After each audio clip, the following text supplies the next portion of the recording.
विषय बना हुआ है। ठीक, सबसे पहले हम बात करते हैं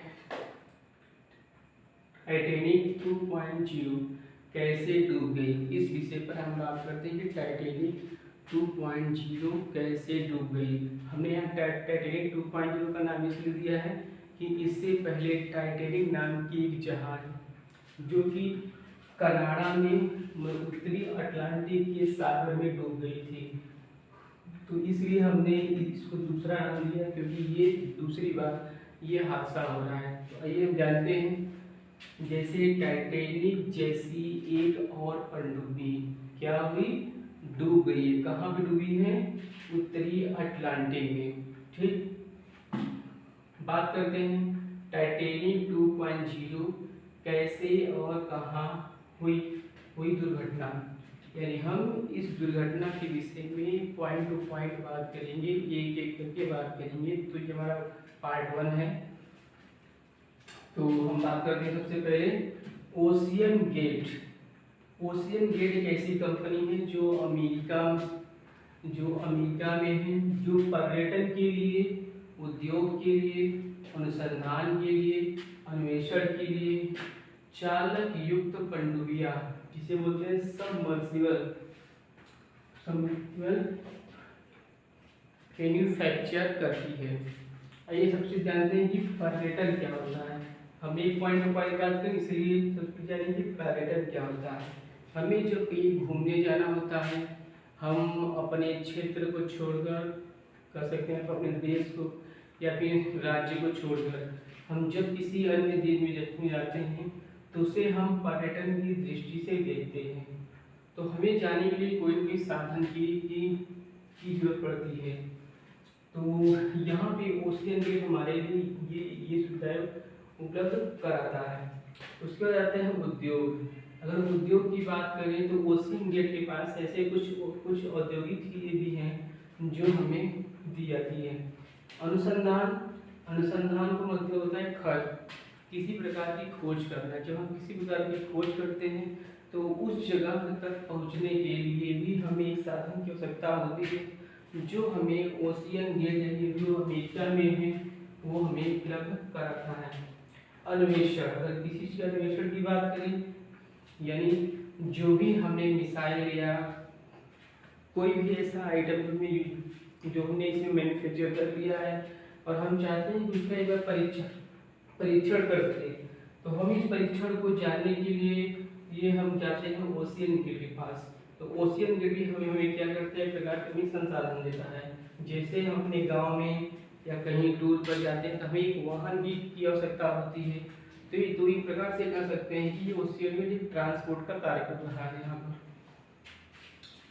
इसका काम यहाँ पर चालक युक्त पनडुब्बियां देना, यानी हमें समुद्र में जाने के लिए जो पनडुब्बी दी जाती है जो हमारे लिए पूरी तरीके से सुरक्षित होती है, क्योंकि दो प्रकार की लगभग होती है।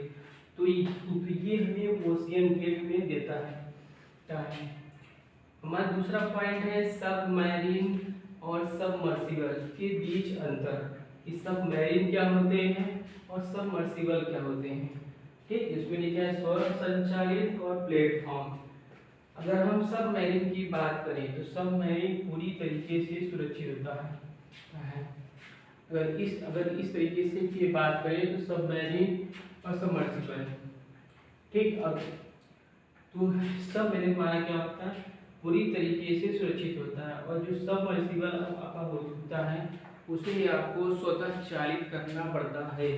ठीक, यानी हम कर सकते हैं स्वतः संचालित, और उसमें हमारे लिए बैकअप की सुविधा बड़ी कम होती है।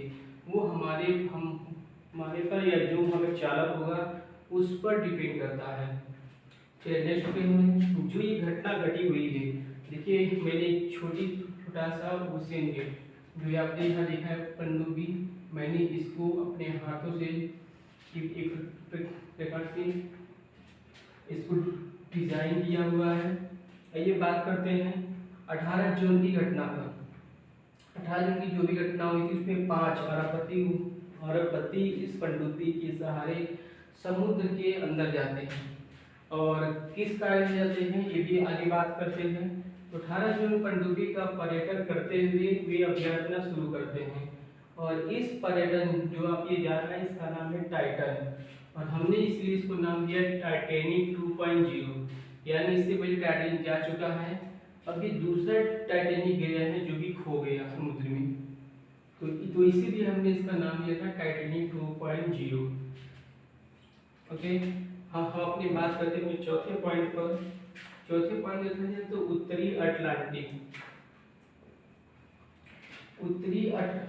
अटलांटिक जो कि न्यूफाउंड कनाडा से 400 मील दूर टाइटैनिक का मलबा।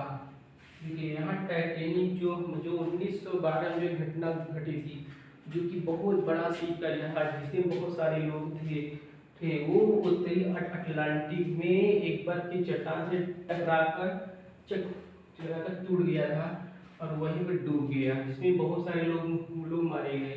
तो ये पांचों अरबपति उस मलबे को देखने के लिए जाते हैं।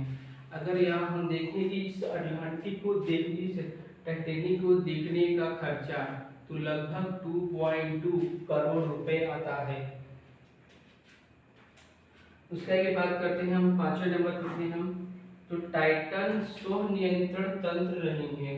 जो यहाँ पे जो हमने टाइटन का फिगर रेडी किया हुआ है ये अपने आप में स्व नियंत्रण तंत्र नहीं है यानी इसका कहें तो इसका हम बैकअप नहीं ले सकते। जो इसमें चालक होते हैं वही इसको बस नियंत्रण कर सकते हैं।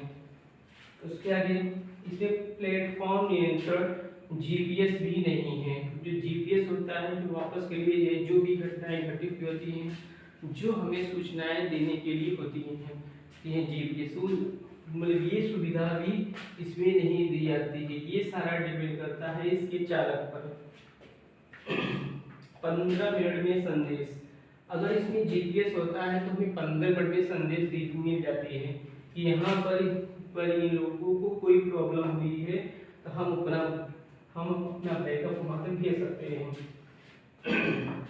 उसके बाद बात करते हैं अपने छठे पॉइंट पे जो हमारा इस पार्ट 1 का लास्ट पॉइंट है 2 घंटे बाद संपर्क नहीं।